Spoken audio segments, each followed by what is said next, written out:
दर्शकों, देश में इस वक्त विधानसभा चुनाव का माहौल है। महाराष्ट्र, झारखंड में चुनाव होने जा रहे हैं। ऐसे में हर राजनीतिक दल अपनी अपनी पार्टी की सफलता के लिए नए नए पैतरे आजमाते नजर आ रही है।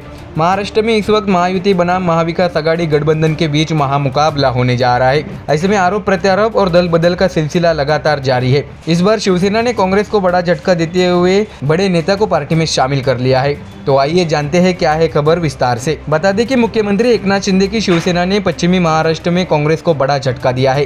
कोल्हापुर उत्तर विधानसभा क्षेत्र से मौजूदा कांग्रेस विधायक जयश्री जाधव ने अपने बेटे के साथ गुरुवार को आधिकारिक तौर पर शिंदे की शिवसेना में शामिल हो गए हैं। ऐसे में विधानसभा चुनाव के मौके पर कांग्रेस के लिए ये बड़ा झटका माना जा रहा है। हालांकि इससे कोल्हापुर में शिंदे की शिवसेना को मजबूत करने में मदद मिलेगी। जाधव ने पार्टी में शामिल होने के बाद एकनाथ शिंदे ने उन्हें कोल्हापुर जिला शिवसेना महिला आघाड़ी प्रमुख और शिवसेना उपनेता भी नियुक्त कर दिया है। बता दें कि जाधव मुख्यमंत्री एकनाथ शिंदे की मौजूदगी में शिवसेना में शामिल हुए। इस पार्टी प्रवेश के चलते सांसद नरेश मस्के, सांसद धैर्यशील माने, पूर्व सांसद संजय मांडलिक मौजूद थे। आपको ये भी बता दें कि इस पार्टी एंट्री की जानकारी एकनाथ शिंदे ने सोशल मीडिया के जरिए दी है। शिंदे ने एक्स पर पोस्ट कर लिया है। इस पोस्ट में उन्होंने लिखा है कि कोल्हापुर उत्तर विधानसभा क्षेत्र से मौजूदा राष्ट्रीय कांग्रेस विधायक जयश्री चंद्रकांत जाधव आज 31 अक्टूबर को सार्वजनिक रूप से अपने कई कार्यकर्ताओं के साथ शिवसेना में शामिल हो गए। इस अवसर पर उनका पार्टी में सम्मानपूर्वक स्वागत किया गया और उन्हें भविष्य में राजनीतिक एवं सामाजिक प्रगति के लिए शुभकामनाएं दी। जयश्री जाधव के बेटे सत्यजीत जाधव भी इस समय सार्वजनिक रूप से शिवसेना में शामिल हुए। वहीं जयश्री चंद्रकांत जाधव के शिवसेना में शामिल होने के बाद यह घोषणा की गई कि उन्हें कोल्हापुर जिला शिवसेना महिला आघाड़ी प्रमुख और शिवसेना उपनेता नियुक्त किया गया है। इसके साथ ही ये भी घोषणा की गई कि सत्यजीत जाधव को उद्योग क्षेत्र की जिम्मेदारी सौंपी जाएगी। बता दें कि इस अवसर पर शिंदे ने राय व्यक्त करते हुए कहा है कि कोल्हापुर जिले में जयश्री जाधव के प्रवेश से शिवसेना को मजबूती मिलेगी। उन्होंने कहा है कि मौजूदा विधायक होने के बावजूद उन्होंने शिवसेना में शामिल होते हुए महिला बहनों के लिए काम करने की इच्छा व्यक्त की, जो वास्तव में सराहना करने वाली बात है। उन्होंने विश्वास व्यक्त किया कि महायुति सरकार ने पिछले 2 वर्षों में राज्य में महिलाओं की उन्नति के लिए कई जनकल्याणकारी योजनाएं लागू की है और वे इन योजनाओं को कोल्हापुर की आम महिलाओं तक पहुंचाने का प्रयास करेंगे। इस पार्टी प्रवेश दौरान सांसद नरेश मस्के, शिवसेना सांसद धैर्यशील माने, पूर्व सांसद संजय मांडलिक, निगम के उपाध्यक्ष, कोल्हापुर उत्तर निर्वाचन क्षेत्र के लिए शिवसेना उम्मीदवार राजेश क्षीरसागर, शिवसेना उद्योग आघाड़ी के अध्यक्ष उदय सामंत और कोल्हापुर शिवसेना के सभी पदाधिकारी और कार्यकर्ता इस अवसर पर उपस्थित थे। वही खबर ये भी है दर्शकों की पार्टी से उम्मीदवारी नहीं मिलने से जलगांव जिले के 11 में से 6 विधानसभा क्षेत्रों में असंतुष्ट दावेदारों ने स्वपक्षियों के खिलाफ ही बगावत का बिगुल बजा दिया है। ऐसे में इस विधानसभा चुनाव में महाविकास आघाड़ी और महायुति के सामने विद्रोहियों को रोकने की बड़ी चुनौती है और उन्हें मनाने के लिए ठोस प्रयास किए जा रहे हैं। हालांकि जैसा कि कुछ विद्रोहियों ने घोषणा की है कि वे किसी भी परिस्थिति में पीछे नहीं हटेंगे, उन पर अलग अलग तरीकों से दबाव डाला जा रहा है और लालच दिया जा रहा है। चूंकि महायुति और महाविकास आघाड़ी दोनों के विद्रोही जिले में भारी है, इसलिए उनके आसानी से पीछे हटने की संभावना नहीं है और उन पर दबाव डाला जा रहा है। इससे विद्रोहियों के परिवार को भी नुकसान हुआ है। भाजपा के पूर्व उपमहापौर डॉक्टर अश्विन सोनवणे और पूर्व नगर सेवक मयूर कापसे ने विधानसभा के जलगांव शहर निर्वाचन क्षेत्र में अपनी ही पार्टी के उम्मीदवार विधायक सुरेश भोले के खिलाफ स्वतंत्र नामांकन पत्र दाखिल किया है। तो देखा दर्शकों, चुनाव से पहले सभी राजनीतिक दल अपने अपने पार्टी की अंदरूनी कलह रोकने और दल बदल पर राजनीतिक खेल खेलती नजर आ रही है। देखना ये होगा कि आने वाले चुनाव नतीजों के बाद किस पार्टी की झोली में सत्ता का ताज जाता है। Bureau report, MDR news. दोस्तों, महाराष्ट्र विधानसभा चुनाव को लेकर इस वक्त राजनीतिक माहौल काफी तेज है।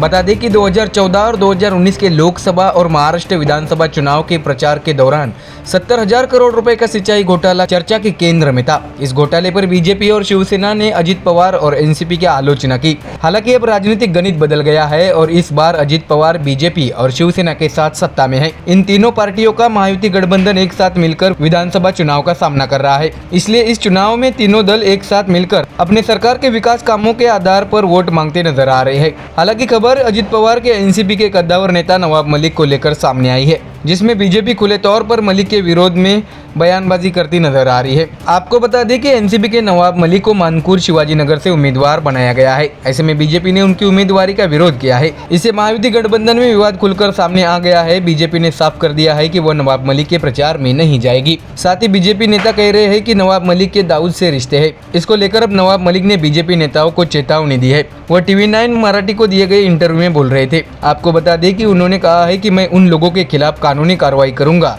जो मुझ पर दाऊद के साथ संबंध रखने का आरोप लगाएंगे।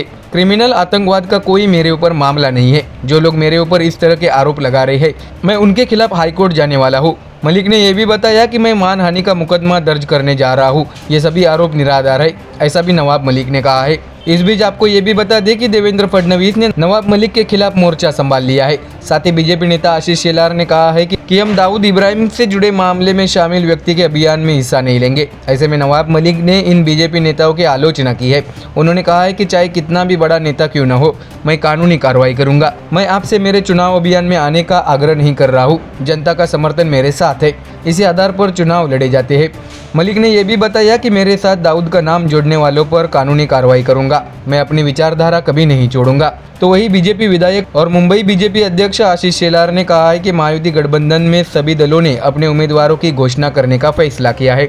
विषय केवल नवाब मलिक की उम्मीदवारी का था। राष्ट्रवादी कांग्रेस पार्टी अजित पवार गुट ने नवाब मलिक को मानकुश शिवाजीनगर से निर्वाचन क्षेत्र उम्मीदवार बनाया है। उप मुख्यमंत्री और हमारे नेता देवेंद्र फडणवीस हमें पहले ही मलिक के संबंध में हमारी स्थिति बता चुके हैं। मैंने भी बार बार बीजेपी की स्थिति स्पष्ट की है। आज मैं एक बार फिर कह रहा हूं कि अगर अजित पवार ने मलिक को नामांकित किया है तो बीजेपी उनके प्रचार के लिए नहीं जाएगी। इसके साथ ही शेलार ने कहा है कि भाजपा द्वारा मलिक को बढ़ावा देने का सवाल ही नहीं उठता।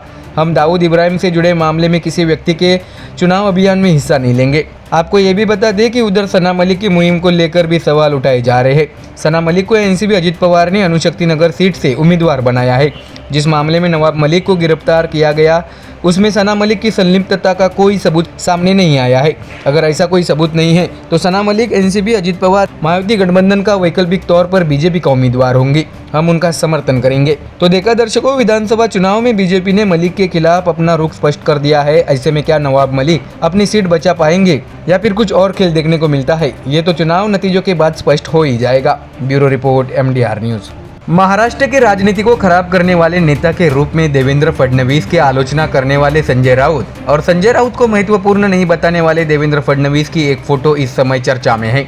देवेंद्र फडणवीस ने भी इस तस्वीर के बारे में बताया है। ऐसे में दर्शकों, विधानसभा चुनाव से पहले महाराष्ट्र की राजनीति चर्चाओं से गर्म है। क्या शिवसेना बीजेपी में सुलह होगी या चुनाव के बाद कुछ और भी नाटकीय ड्रामा देखने को मिलता है, ऐसे कई कयास लगाए जा रहे हैं। दरअसल पूरी खबर ये है कि एक न्यूज चैनल के कार्यक्रम में देवेंद्र फडणवीस और संजय राउत का इंटरव्यू हुआ। इस मुलाकात के दौरान दोनों नेताओं की मुलाकात हुई और सद्भावना बैठक हुई, इसलिए इस दिन की फोटो ऑफ द डे की चर्चा रंगीन हो गई है। आपको जानकारी दे कि संजय राउत और देवेंद्र फडणवीस दो ऐसे नेता हैं जिनके बीच संघर्ष हमेशा देखने को मिलता है। ऐसे में जब वे एक दूसरे से मुस्कुराते हुए और हाथ मिलाते हुए मिलते हैं तो राजनीति में चर्चा होना लाजमी है। आपको बता दें कि इससे पहले संजय राउत ने देवेंद्र फडणवीस पर आरोप लगाते हुए कहा है कि देवेंद्र फडणवीस महाराष्ट्र के खलनायक है। उन्होंने महाराष्ट्र की राजनीति को खराब कर दिया है। उन्होंने महाराष्ट्र की राजनीति को बेहद गंदे स्तर पर पहुंचा दिया है। देवेंद्र फडणवीस महाराष्ट्र के खलनायक है। छत्रपति शिवाजी महाराज के प्रति देवेंद्र फडणवीस का प्रेम पुतना मौसी का प्रेम है। वो उनका राजनीतिक प्रेम है। जब वे सत्ता में नहीं थे तो वे विदर्भ को अलग करना चाहते थे। इसके लिए उन्होंने शादी न करने का भी फैसला किया था। संजय राउत ने ऐसी कड़ी आलोचना फडणवीस की थी। इसके अलावा संजय राउत ने पहले भी कई बार देवेंद्र फडणवीस की आलोचना कर चुके हैं। उनके बारे में जवाब देने से बचते हुए देवेंद्र फडणवीस ने कहा कि राजनीति में मेरा स्तर हमेशा बना रहना चाहिए। फडणवीस ने बताया कि मुझसे संजय राउत के बारे में सवाल मत पूछो। मैं उन लोगों के बारे में बात नहीं कर रहा हूँ जो गांजा पीते हुए लेख लिखते हैं। पता चला कि संजय राउत लंदन में है, वह अच्छे मनोचिकित्सक भी है, ऐसा देवेंद्र फडणवीस ने संजय राउत पर टिप्पणी करते हुए कहा था। देवेंद्र फडणवीस हमेशा कहते रहे हैं कि संजय राउत के बारे में मुझसे मत पूछो। देवेंद्र फडणवीस हमेशा कहते रहे कि राजनीति में मेरा स्तर बनाए रखे। दर्शकों, आपको बता दें कि महाराष्ट्र में विधानसभा चुनाव की घोषणा हो चुकी है।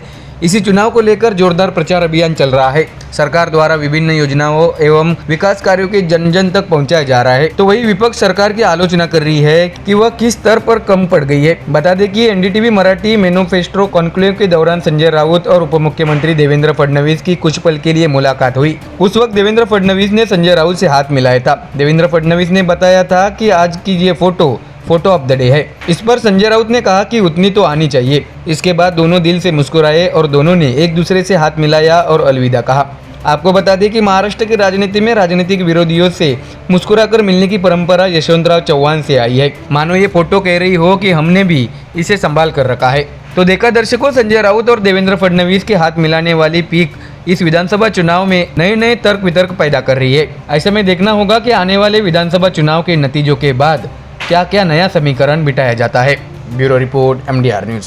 प्रधानमंत्री नरेंद्र मोदी द्वारा अपने राजनीतिक हितों के कारण आयुष्मान भारत प्रधानमंत्री जन आरोग्य योजना में शामिल नहीं होने के लिए दिल्ली और पश्चिम बंगाल सरकारों की आलोचना करने के एक दिन बाद आम आदमी पार्टी के राष्ट्रीय संयोजक अरविंद केजरीवाल ने निशाना साधा है, यह दावा करते हुए कि यह योजना एक बड़ा घोटाला था। आपको बता दें कि प्रधानमंत्री मोदी ने मंगलवार को 70 वर्ष और उससे अधिक आयु के सभी वरिष्ठ नागरिकों के लिए केंद्र की स्वास्थ्य बीमा योजना के विस्तार की घोषणा करते हुए चिंता व्यक्त की थी कि दोनों राज्यों में वरिष्ठ नागरिक विस्तारित कार्यक्रम के तहत मुफ्त इलाज का लाभ नहीं उठा पाएंगे। बता दें कि हाल ही में एक संवाददाता सम्मेलन को संबोधित करते हुए श्री केजरीवाल ने कहा कि राष्ट्रीय राजधानी में आयुष्मान भारत योजना को लागू करने की कोई आवश्यकता नहीं है, क्योंकि आप सरकार सभी शहर निवासियों को 1 करोड़ तक का मुफ्त इलाज प्रदान करती है। आपको बता दें कि केजरीवाल ने यह भी बताया कि उन्होंने केंद्र सरकार की प्रमुख स्वास्थ्य बीमा योजना के नियंत्रक एवं महालेखा यानी सीएजी के 2023 के प्रदर्शन ऑडिट पर समाचार रिपोर्टों का भी हवाला दिया और दावा किया कि यह घोटालों से भरा हुआ था। पीएमजेएवाई और सीएजी के रिपोर्ट में उन मरीजों को इलाज मुहैया कराने के कई मामले का जिक्र किया गया था जिन्हें पहले ही मृत घोषित कर दिया गया था। साथ ही एक ही आधार नंबर या अमान्य मोबाइल नंबर का उपयोग करने वाले हजारों लोगों को भी इलाज मुहैया कराया गया था। केजरीवाल ने कहा कि दिल्ली के प्रत्येक निवासी को चाहे उन्हें साधारण सर्दी हो या अस्पताल में भर्ती होने की आवश्यकता हो, उपचार, दवाएं और प्रशिक्षण निःशुल्क मिलते हैं और इसकी कोई सीमा नहीं है। दिल्ली में चाहे 5 रुपए की गोली हो या 1 करोड़ का इलाज, सब कुछ मुफ्त प्रदान किया जाता है। केंद्र सरकार पर कटाक्ष करते हुए केजरीवाल ने बताया कि अगर दिल्ली में दवाई, परीक्षण और इलाज सब मुफ्त है तो यह आयुष्मान भारत योजना की कोई जरूरत नहीं है।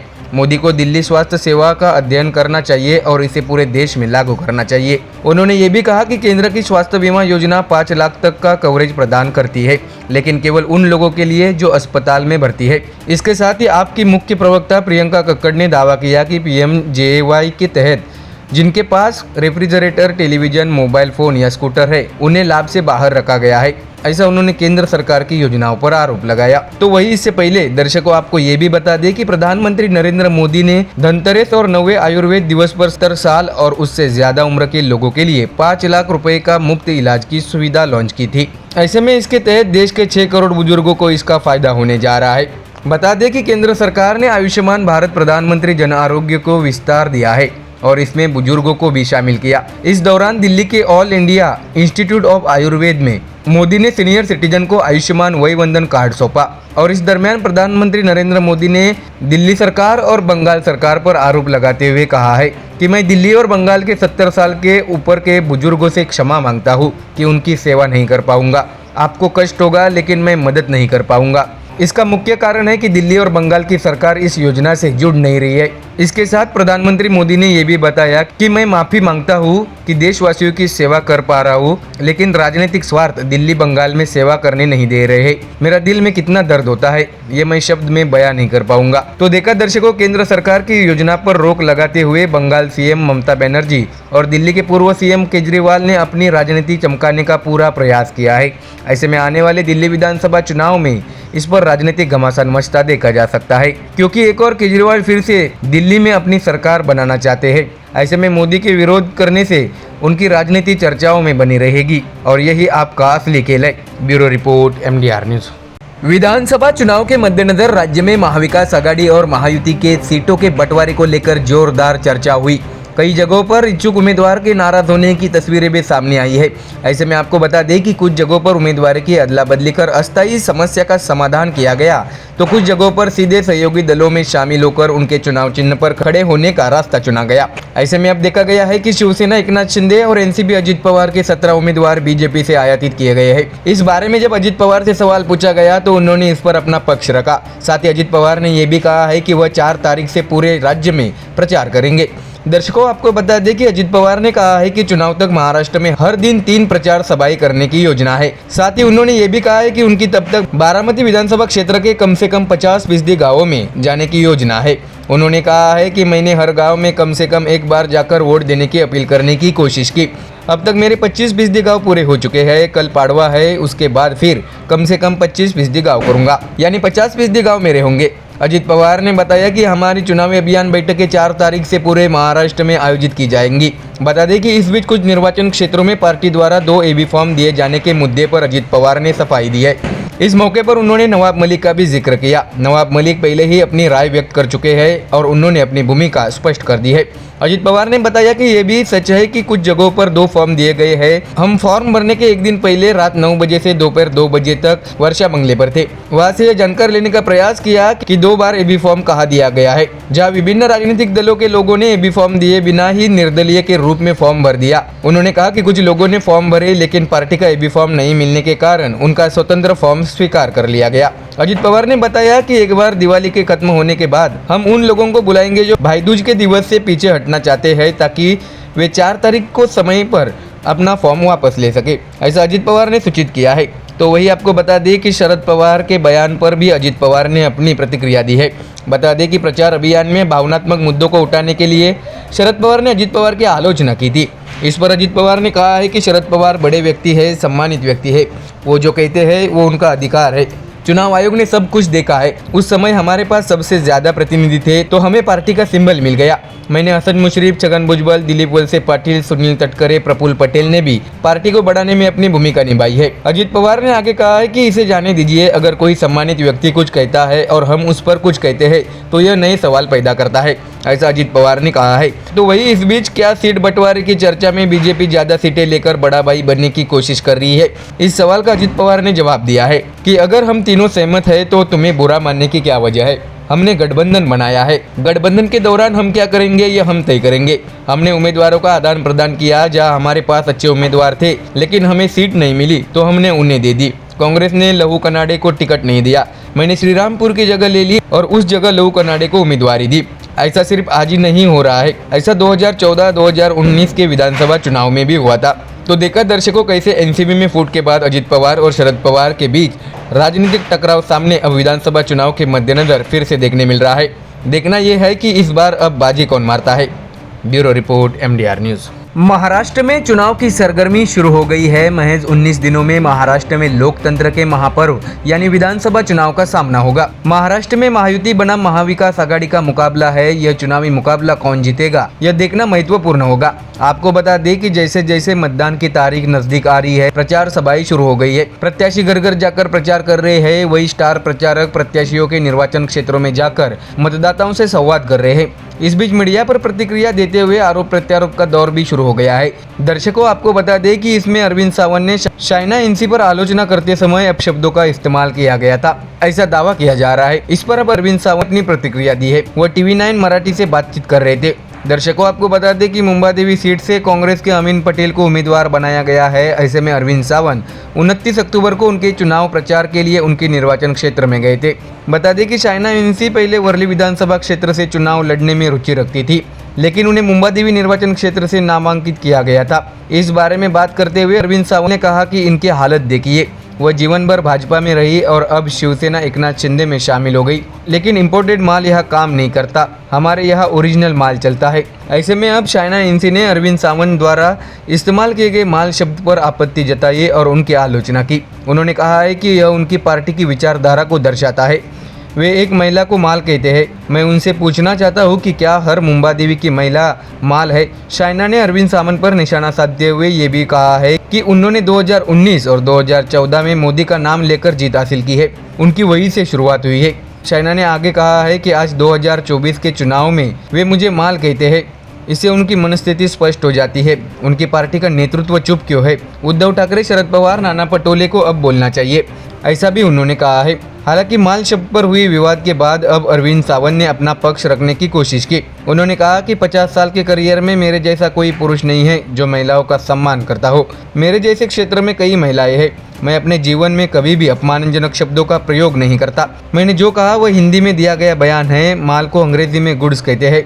शाइना इंसी मेरी पुरानी दोस्त है, वह मेरी दुश्मन नहीं है, लेकिन सवाल यह है कि उन्हें यह नैरेटिव सेट करना किसने सिखाया? अरविंद सावंत ने कहा है कि ये मैंने 2 दिन पहले बयान दिया था, उन्हें अब ध्यान आया है। मैं किसी का अनादर नहीं करूंगा। उन्होंने कहा कि मैंने न केवल उनसे बल्कि हमारे उम्मीदवार से भी बात की है। मैंने कहा है कि हमारे पास ओरिजिनल माल है।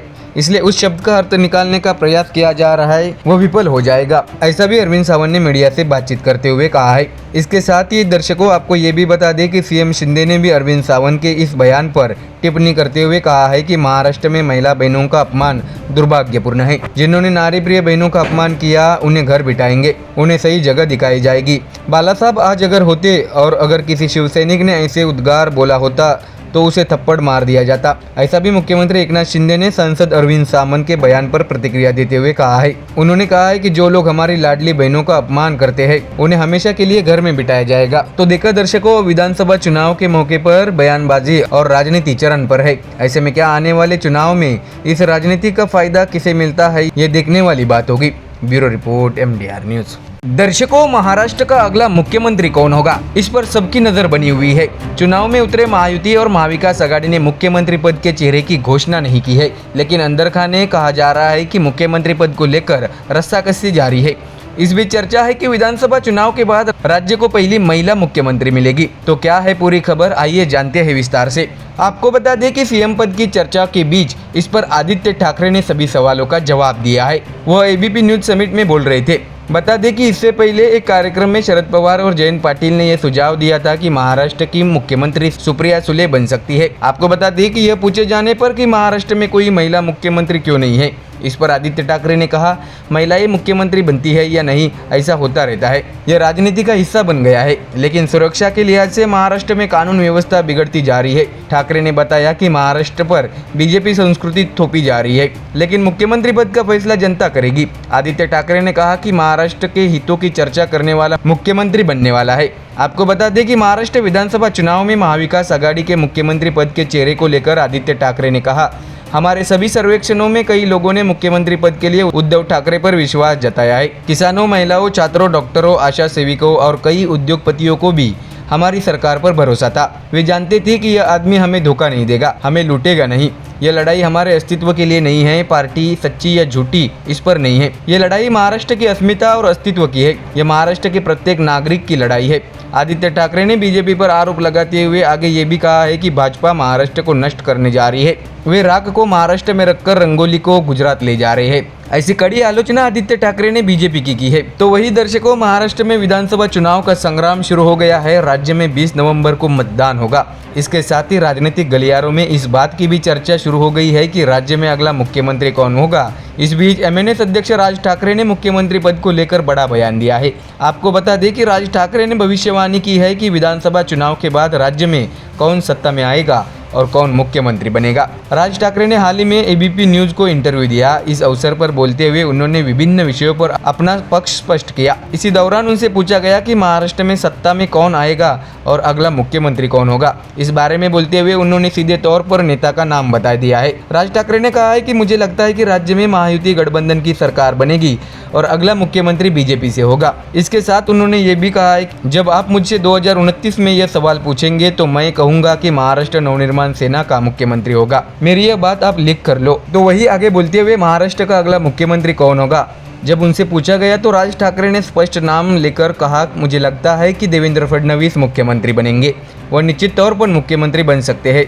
तो वही दर्शकों, आपको ये भी बता दें कि इस बीच पिछले विधानसभा चुनाव में आदित्य ठाकरे पहली बार चुनाव लड़े थे। उस वक्त मनसे ने वर्ली में कोई उम्मीदवार नहीं उतारा था। तो अब जब अमित ठाकरे पहली बार चुनाव लड़ रहे हैं तो इस बात पर चर्चा चल रही थी कि क्या उद्धव ठाकरे उम्मीदवार उतारेंगे या नहीं। हालांकि उद्धव ठाकरे ने महेश सावंत की उम्मीदवारी की घोषणा की। इस बारे में पूछे जाने पर राज ठाकरे ने कहा, आदित्य के लिए मैंने सोचा कि भले ही पार्टी मेरे खिलाफ है, लेकिन मैं राजनीति और रिश्तों को अलग तरह से देखता हूँ। मैं बचपन से इसी मानसिकता से बड़ा हुआ हूँ। तभी मैंने सोचा कि हमें वर्ली में आदित्य के सामने उम्मीदवार नहीं उतारना चाहिए। मैंने तो यही सोचा था। मुझे उम्मीद नहीं है कि सब लोग वैसा सोचेंगे जैसा मैं सोच रहा हूँ। मैंने वो काम अच्छी सोच के साथ किया था। अगर दूसरे व्यक्ति को ऐसा लगता है तो उन्हें ऐसा करना चाहिए, अन्यथा उन्हें ऐसा नहीं करना चाहिए, ऐसा भी राज ठाकरे ने कहा। तो देखा दर्शकों, कैसे सीएम पद को लेकर महाराष्ट्र की राजनीति में नए नए नाम सामने आ रहे हैं। ऐसे में कौन बनेगा महाराष्ट्र का अगला सीएम, ये तो नतीजों के बाद स्पष्ट हो जाएगा। फिलहाल देखा जाए तो महाराष्ट्र विधानसभा चुनाव को लेकर सभी राजनीतिक दल अपनी अपनी तैयारी में जुटे हैं। अब देखना होगा कि इस विधानसभा चुनाव में कौन सी पार्टी बाजी मारती है। Bureau report MDR news.